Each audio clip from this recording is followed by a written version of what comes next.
Don Federico Anaya, ¿cómo está usted? Buenas tardes. Don Julio, buenas tardes. Qué Qué bueno estar aquí. Bueno, pues es que esta semana vine por aquí y nos recibieron aquí en 222 Media, donde nos han permitido hacer este programa. Bueno, nomás estos días que voy a estar por acá en la Ciudad de México, pero a ver, aprovechamos. ¿Cómo estás? Bien, vivo, como siempre es bueno estar. Eso es bueno, estar vivo. Bueno, tenemos además la presencia a distancia de nuestro compañero Kurt Harbert, que está ya por aquí. Kurt, buenas tardes. Buenas tardes, Julio, Federico, un gusto como siempre. ¿Cómo estás, Kurt? Muy bien, aquí, listo para la mesa de dos.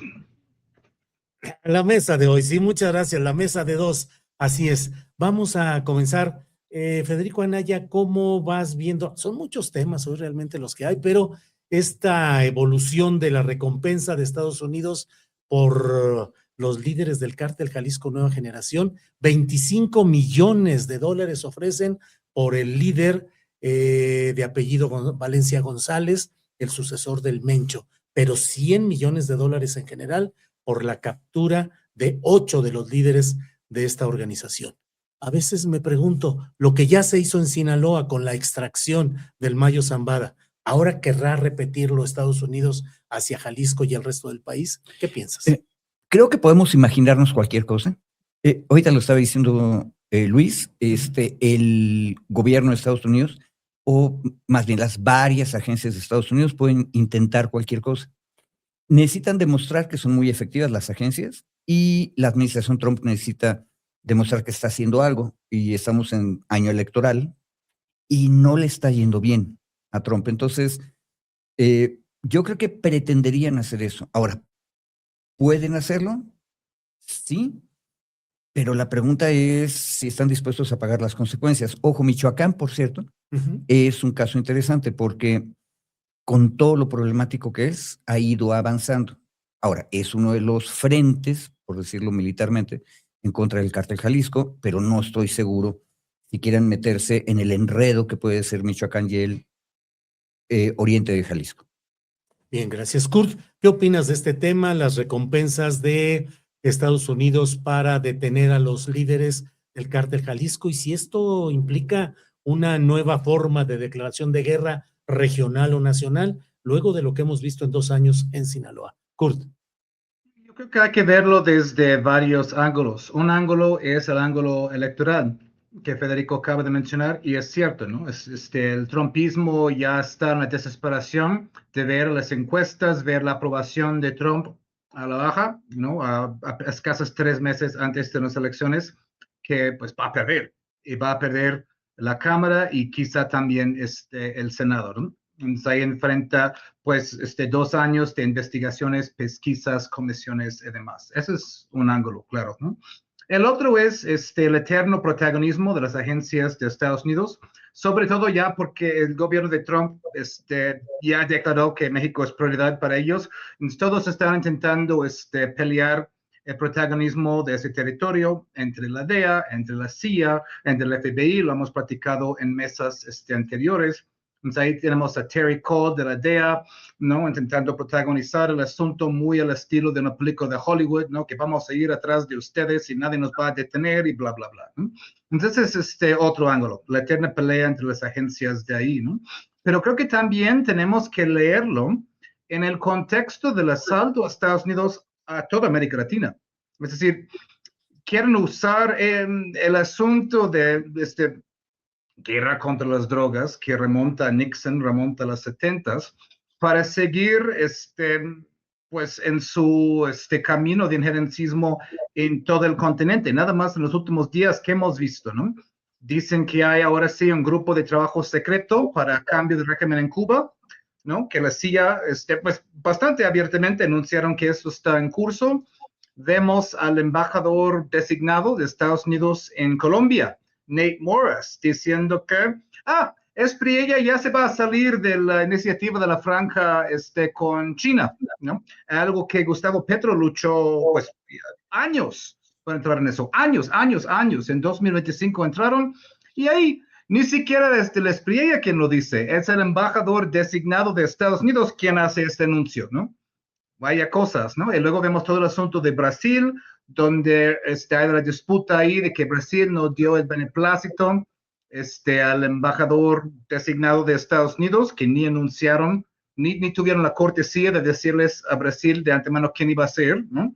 Que es una convención. Entonces, pues Brasil tardó y pues Estados Unidos retiró la visa de la embajadora de Brasil en Estados Unidos. Todo esto a meses de las elecciones en Brasil mismo. Creo que también tenemos que tener este contexto también. Es parte de un plan injerencista de un gobierno de Trump que tiene pues desesperación por las elecciones, por el debacle en Irán y por varias cosas más. Bien, ahora sobre este tema, pero hay muchos, Federico, que podemos ir abordando porque el tiempo se nos va de volada y entre otros temas está hoy, en este momento, el anuncio de un paso más en la posibilidad del fracking en México. La presidenta ha dicho que falta estudios científicos, técnicos, viabilidad económica y que haya agua salada y no agua dulce, sobre todo para el norte de Tamaulipas. Excluyen un área de cuenca relacionada con Veracruz, con Tamaulipas, el sur de Tamaulipas. Esperemos que también las Huastecas, la Huasteca Potosina y demás. Pero en fin, ¿cómo ves este avance en la posibilidad de instalar o de permitir operaciones de fracking en México? Bueno, diría la otra cosa que me levantó el ánimo y es que en algún momento también dijeron que una de las condiciones para que haya fracking es que haya aceptación de las comunidades de la región donde se vaya a hacer. Lo cual no es nada malo. Es bueno que sea eso. Pero la cosa que tal vez debería preocuparnos es la cuestión de las zonas de sacrificio. Y hay zonas de sacrificio que son voluntariamente zonas de sacrificio.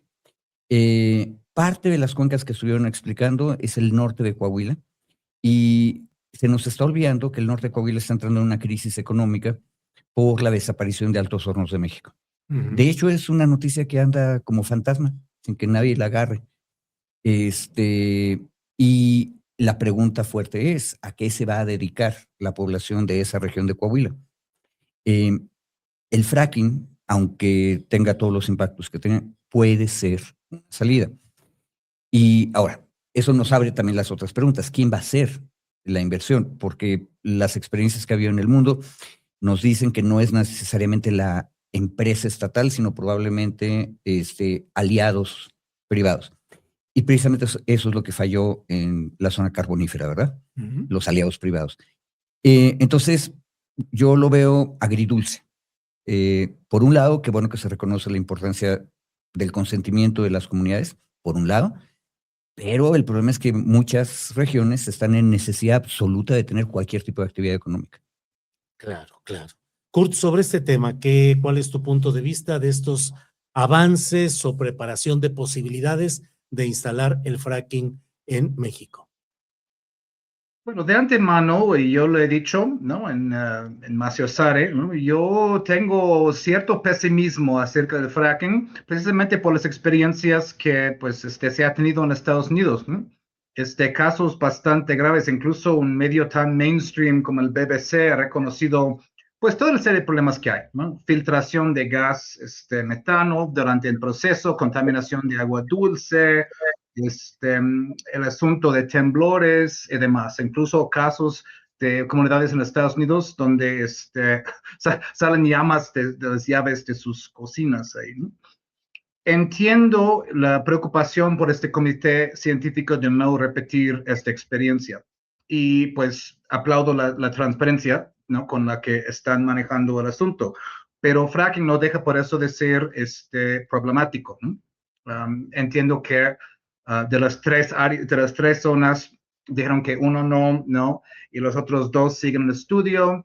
Van a excavar para ver si hay efectivamente agua salada a los 1,000, a los 1,500 metros, porque no quieren contaminar el asunto de agua dulce y demás. Como bien dice Federico, es un asunto agridulce porque la soberanía energética sí es importante, es fundamental, y yo creo que pues todos o casi todos, excepto por un reducto de panismo, está a favor de la soberanía energética, ¿no? Uno podría incluso decir que pues un 80% de todo lo que es geopolítica tiene que ver con asuntos energéticos.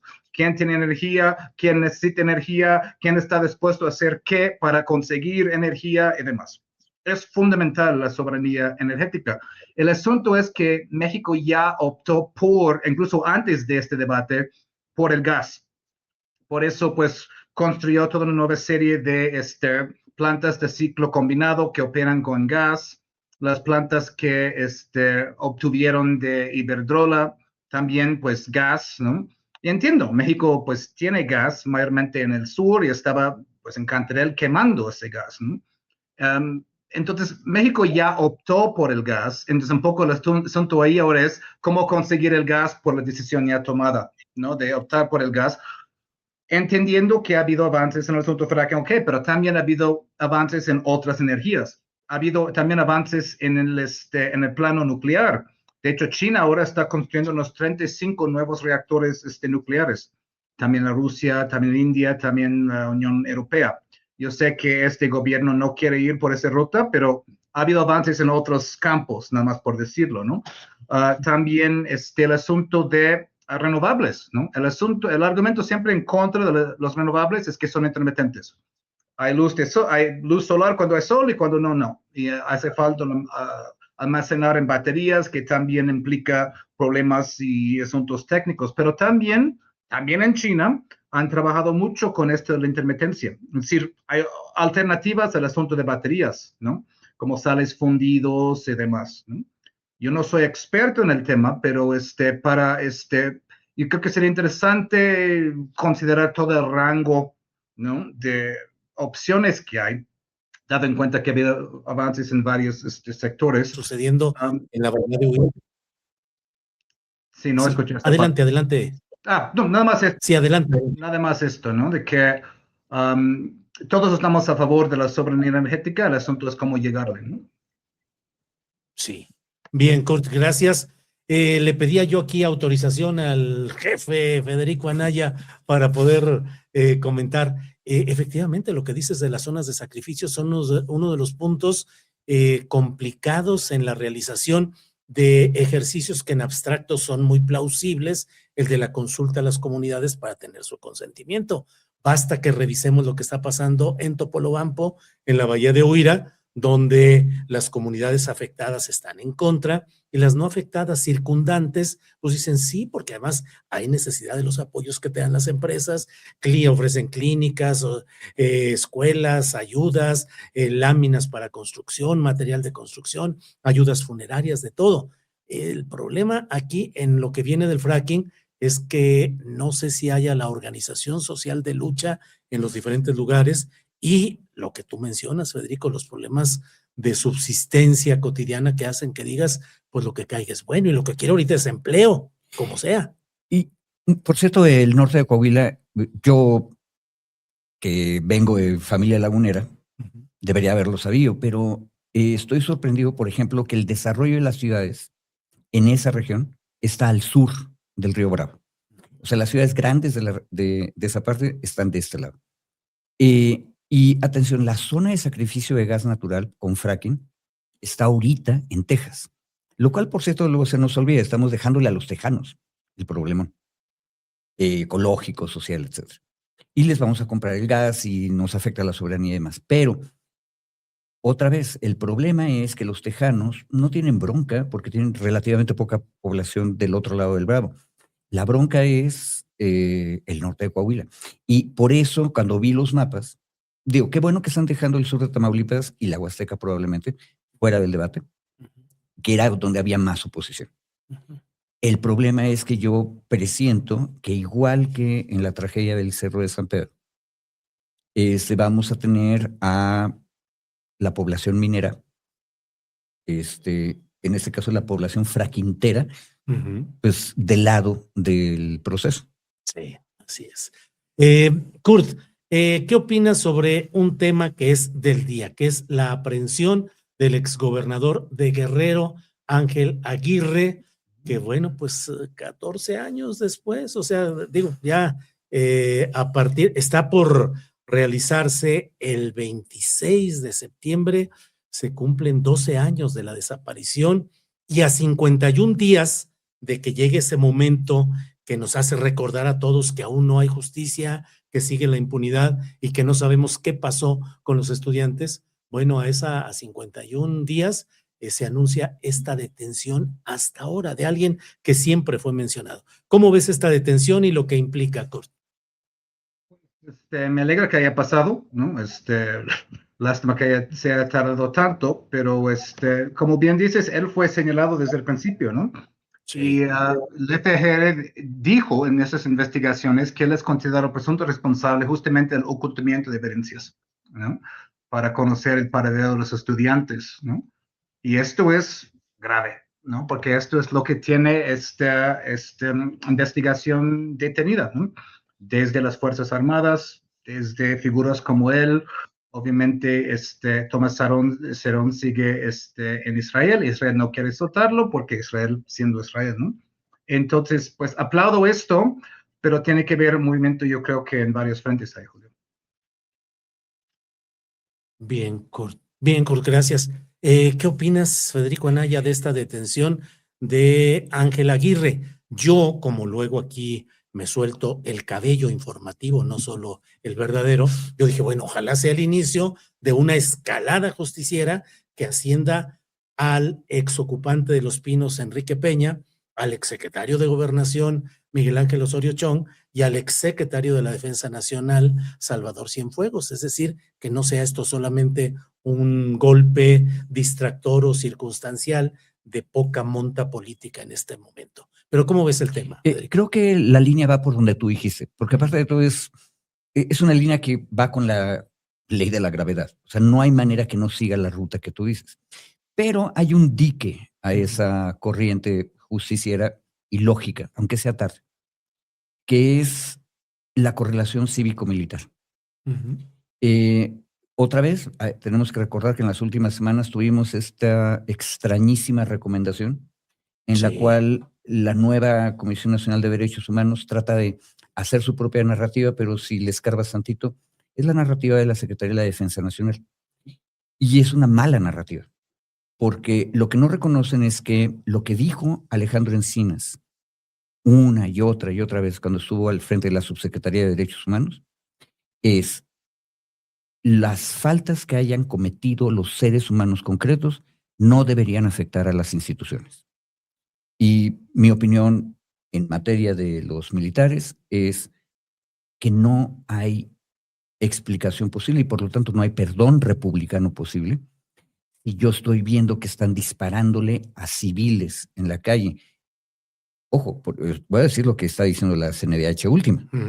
Como no hubo una orden por escrito de parte de la autoridad civil, que por cierto sería Aguirre, entonces no hago nada. No, pues así, ¿para qué queremos coroneles al frente de los batallones, verdad? Eso es un crimen de omisión. Y hay que castigar. Ojo, recordemos que uno de esos coroneles todavía está procesado. Sí. Y no hemos vuelto a saber qué pasó ahí, salvo que lo sacaron de prisión preventiva.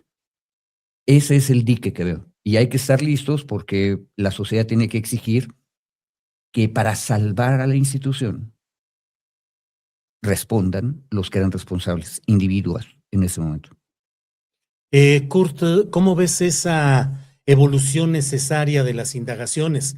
Si se ha encontrado responsabilidad, pues no superviniente, sino detectada desde el origen y hasta ahora consignada en el exgobernador Ángel Aguirre, ¿qué tanto se podrá escalar hacia el exocupante de Los Pinos, Peña Nieto, y los exsecretarios de Gobernación, Osorio Chong, y de la Defensa Nacional, Cienfuegos, Salvador Cienfuegos? Kurt. Espero con todas mis fuerzas que vaya por allá, ¿no? Porque ellos son los últimos responsables, ¿no? De este caso abrumador, ¿no? Que no importa el tiempo que haya pasado ahí, ¿no? Y vemos a Peña Nieto viviendo campantemente en España, ¿no? Entiendo que hasta ahora no ha habido una enorme voluntad política de ir contra los crímenes de los expresidentes, ¿no? Pero el caso de Ayotzinapa es fundamental, ¿no? En ese respecto, ¿no? Y como bien dice Federico, ¿no? Hay crímenes, obviamente, de comisión y crímenes de omisión que entran aquí, ¿no? Y creo que hay una tentativa, ¿no?, de dejar fuera al ejército de esto. Y obviamente entiendo la resistencia del ejército mismo, ¿no? Entonces, ir contra, pues, civiles o figuras como Aguirre y demás. Hay que ir al fondo de esto, hay que ir al fondo de esto y se requiere hacer de todo para aclarar dentro de las Fuerzas Armadas, hay que hacerlo también. Entiendo que, pues, es interesante porque se notó, al principio del gobierno de López Obrador, pues parecía que había ímpetu para hacerlo. Y luego para la segunda mitad de ese gobierno se vio como que el switch se apagó en esto, ¿no? Quiero pensar que esto no fue la última palabra en eso, pero hace falta una enorme voluntad de ir no solamente con los ciertos individuos, pero como estructuras, como dice Federico. Gracias, Kurt. Federico, en términos casi diría filosóficos o de ciencia política, ¿qué implica para la salud de una república que haya una correlación poder militar, poder civil tan entrampada y tan favorable a las Fuerzas Armadas como sucede en México? Significa inestabilidad en el largo plazo, deslegitimización. A ver, en términos generales, las encuestas siguen diciéndonos que las Fuerzas Armadas siguen teniendo mucho respeto de parte de la población, pero también ha ocurrido, recordemos, tenemos las encuestas de después de que llegan los militares, especialmente en la guerra de Calderón, la gente ya que vive bajo la bota militar ya no le gusta tanto. Entonces la opinión pública va cambiando. La gran diferencia después de 2018 es que nos está obligando, es una cosa rara, la democracia, cuando la derecha salió del poder, ahora critica y exige que la izquierda haga lo que nunca hicieron ellos. Qué bueno. Pero entonces necesitamos empezar a hacer las cuentas bien. Es un paso adelante que tengamos, nunca me acuerdo si es el contraalmirante o el vicealmirante el que está preso y el otro está esperando en Argentina. Eso es un paso adelante, pero la Marina de Guerra es la chiquita. Más interesante, y fíjate cómo no lo hemos platicado mucho en los medios, tenemos varios militares involucrados en cuestiones de aduanas procesados ya por la cuestión del huachicol, no en la misma trama de Rufo Apel, sino en otras. Lo cual significa que la sociedad se está dando cuenta que no basta llevar el uniforme verde olivo para entonces ser un santo. Qué bueno, porque entonces tal vez Lomas de Sotelo, que es la secretaría, se dé cuenta que para salvar la institución tiene que castigar a los individuos. Si logras eso, podemos dar los siguientes pasos.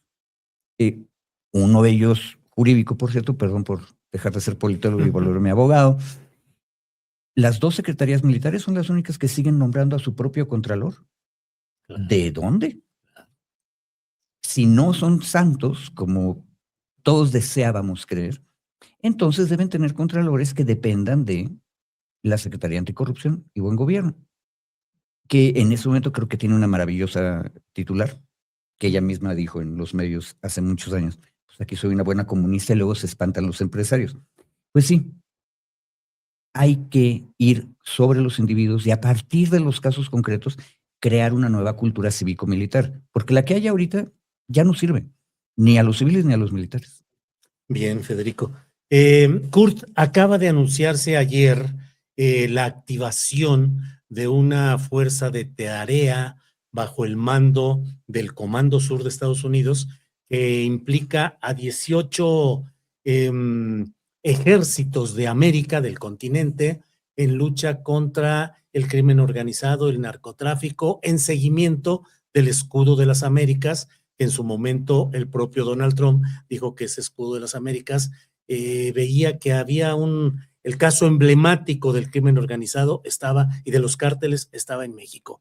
¿Cómo ves estas circunstancias, la necesidad de mantener, digamos, contentos o en buena sintonía al mando militar, al ejército mexicano en estos momentos, y qué tanto eso dificulta procesos de indagación como los de Ayotzinapa, pero también otros parecidos? Kurt.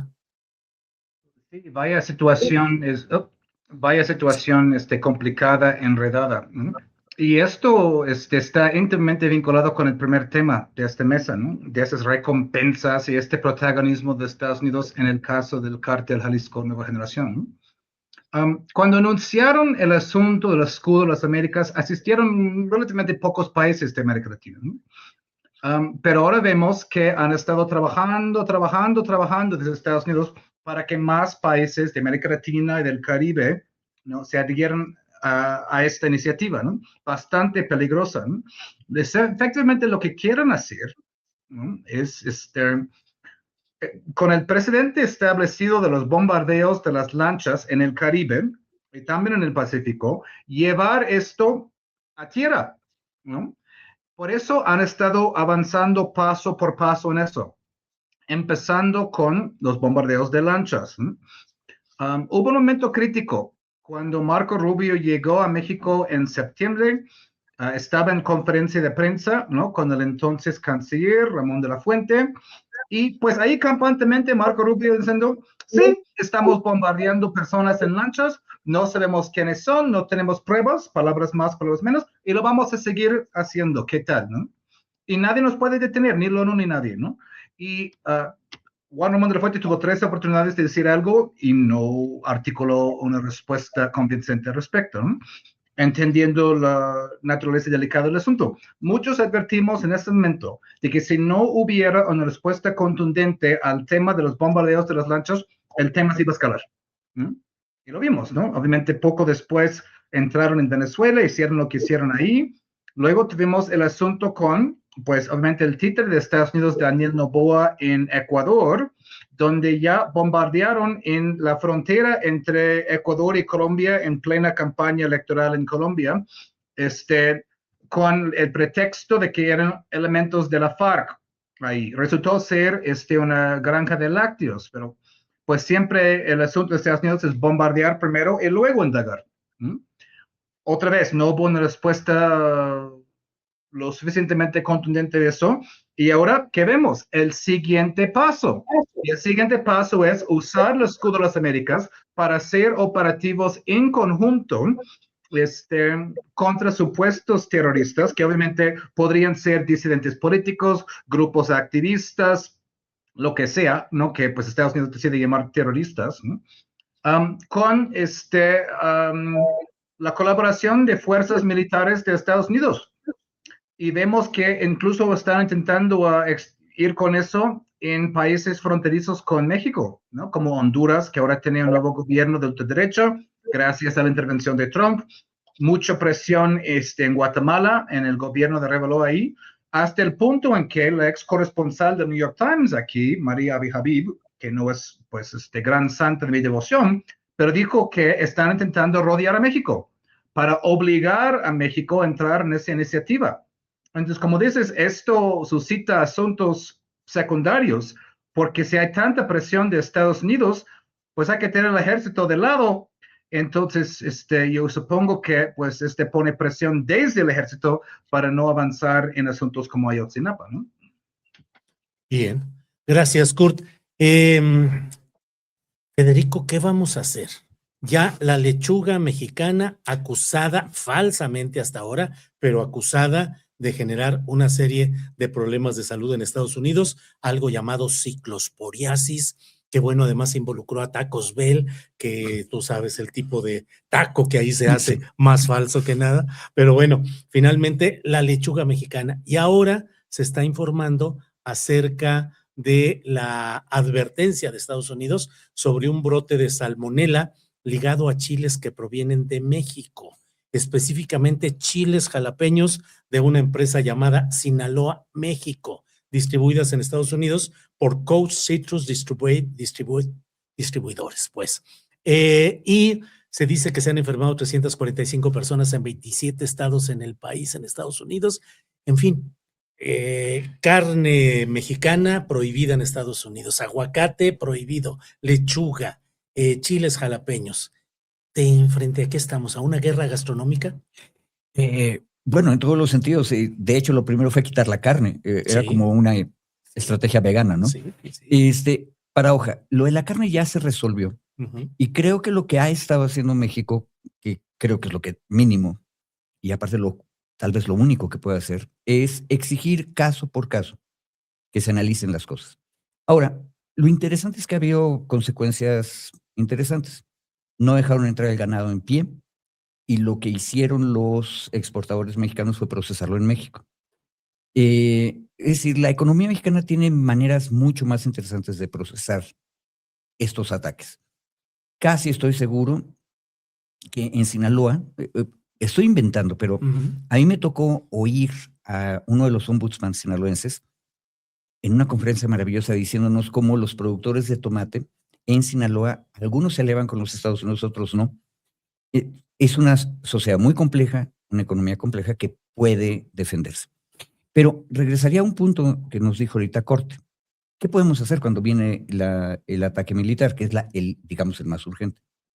Lo hemos estado haciendo. Si tú revisas, hubo decomisos muy grandes de cocaína en alta mar, con colaboraciones múltiples. O sea, la Marina Mexicana, a veces con la Guardia Costera de Estados Unidos, pero también con la Marina Colombiana y con la Marina de Francia.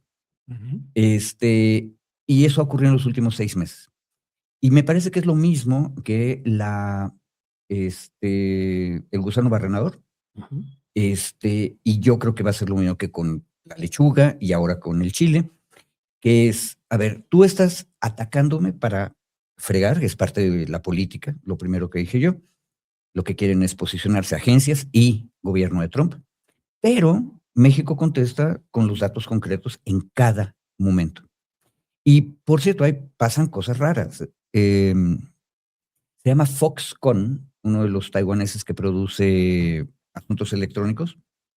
Tuvo un exitazo gracias a Trump poniendo una planta en Ciudad Juárez. La que pusieron en Wisconsin falló horripilantemente. Y parece que van a abrir otra en Guadalajara. Y nuestra primera área económica que está exportando más a Estados Unidos, el resultado ahora son los electrónicos, no los carros.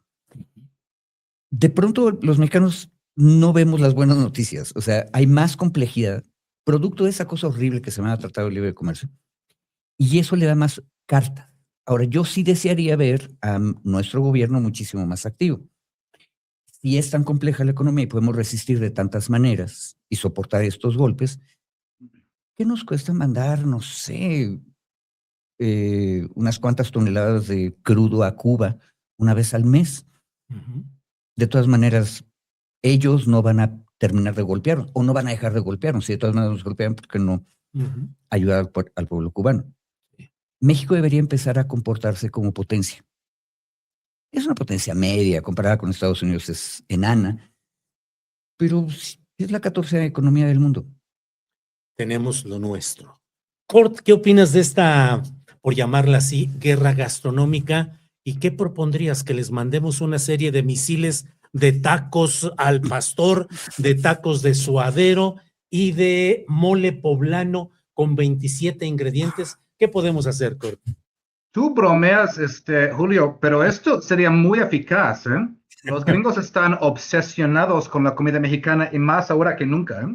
Es decir, nada más ver la cantidad de influencers y youtubers que van en pos del mejor taco en Estados Unidos, mejor burrito, mejor esto, mejor otro, ¿no?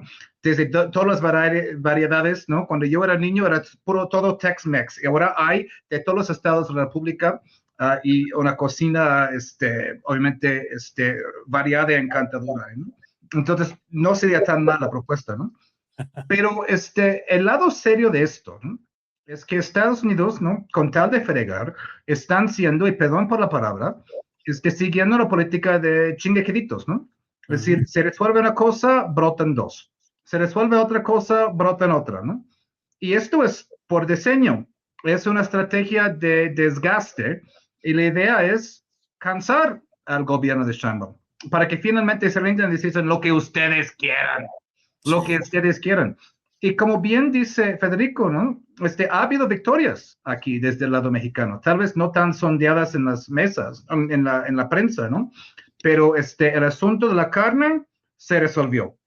El asunto del Tratado de Aguas, por ahora, está resuelto, que México no estaba enviando el agua necesaria por el Tratado del 44, precisamente porque no ha llovido. Los últimos 2 años sí, pero antes no. El asunto de los slots en el aeropuerto Felipe Ángeles también se resolvió. Ahora el tema es el aguacate, ¿no? Me parece curioso que Estados Unidos quiera empezar con una guerra culinaria ahorita, a 3 meses de las elecciones intermedias, cuando ya los votantes están hasta acá del aumento de los precios en los supermercados en Estados Unidos, que ha habido aumentos en los últimos años de un 30, 40 o más por ciento en los supermercados en Estados Unidos, y Estados Unidos no hace mucho aguacate propio, ¿no? Pero si quieren ir por ahí, pues adelante. Y por eso, también Federico tiene razón en otra cosa. Es decir, México tiene sus argumentos, sus defensas y sus maneras de aplicar presión. No es un agente pasivo aquí, es una economía grande, no tan grande como Estados Unidos, pero tiene maneras de aplicar presión y ahora sería el momento oportuno para hacerlo porque el trumpismo anda desesperado, ¿eh? Sí.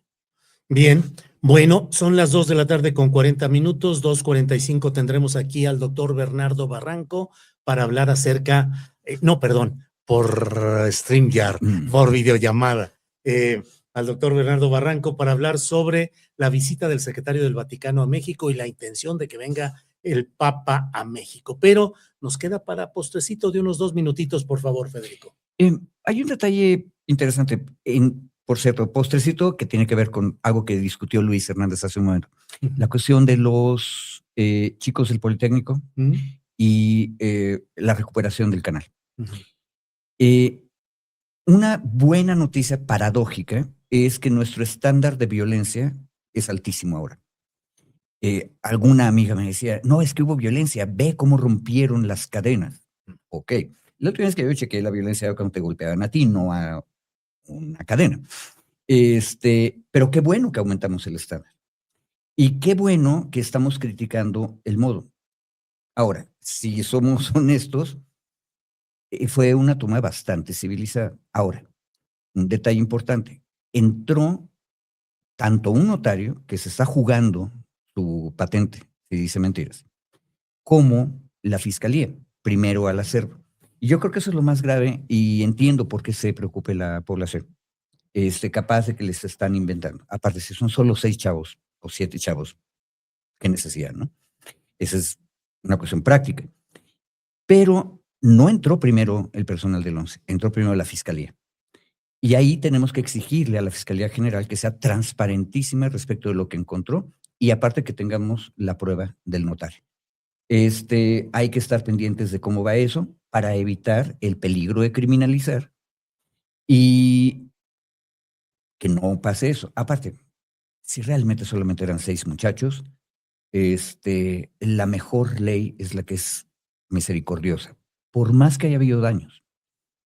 Eso es una cosa bien importante, por más que haya habido daños. Nada merece acabarle la vida a un joven. Nada. Claro. Bien. Kurt, para cerrar, por favor, postrecito.